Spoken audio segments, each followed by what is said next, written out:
एक छोटे से गांव में रामू नाम का एक किसान रहता था। रामू बहुत मेहनती था। वह सूरज उगने से पहले ही अपने खेतों में चला जाता था। दिन भर कड़ी मेहनत करता था, लेकिन किस्मत को कुछ और ही मंजूर था।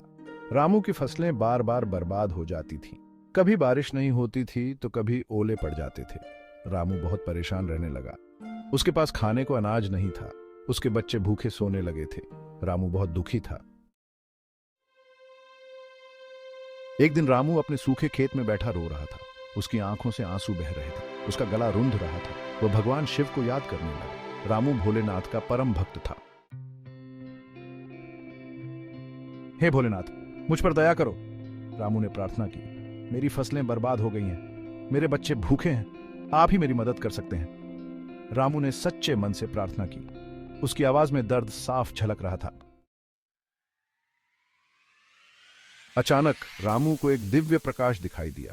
उसे लगा जैसे कोई उसके सामने खड़ा है। यह भगवान शिव थे। शिवजी ने कहा, रामू, तुम्हारी भक्ति देखकर मैं प्रसन्न हुआ। यह लो, एक बेलपत्र।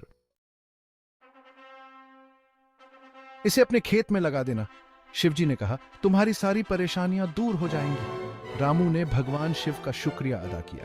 वह खुशी खुशी बेलपत्र लेकर अपने खेत में आ गया।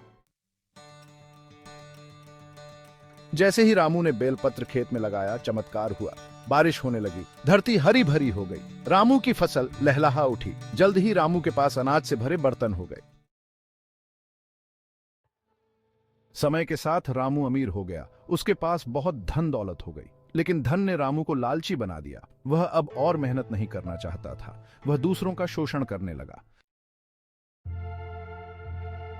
फिर से बर्बादी। रामू को अपनी गलती का एहसास नहीं था। लेकिन एक दिन सब कुछ फिर से बदल गया। उसकी फसलें फिर से बर्बाद हो गई। उसका सारा धन समाप्त हो गया। रामू फिर से गरीब हो गया। पश्चाताप की अग्नि। रामू को अपनी गलती का एहसास हुआ। उसे याद आया कि जब वह गरीब था तो कैसे भगवान शिव ने उसकी मदद की थी। रामू ने अपनी गलतियों के लिए पश्चाताप किया। वह शिवजी से क्षमा मांगने लगा। क्षमा याचना।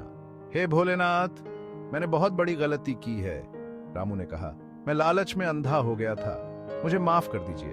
रामू का पश्चाताप देखकर शिवजी प्रसन्न हुए। उन्होंने रामू को क्षमा कर दिया। शिक्षा। शिवजी ने रामू से कहा, रामू, लालच बुरी बला है। यह इंसान को अंदर से खोखला कर देती है। हमेशा विनम्र और दयालु बने रहो। शिवजी ने आगे कहा, सच्ची खुशी दूसरों की सेवा में है। रामू ने शिवजी की बातों को अपने दिल में उतार लिया। उसने फिर से मेहनत करनी शुरू कर दी। इस बार वह लालच के जाल में नहीं फंसा। रामू ने अपनी कमाई का कुछ हिस्सा गरीबों और जरूरतमंदों की मदद करने के लिए समर्पित कर दिया। रामू की कहानी हमें सिखाती है कि लालच का फल हमेशा कड़वा होता है। हमें हमेशा विनम्र और दयालु बने रहना चाहिए। सच्ची खुशी दूसरों की सेवा में है।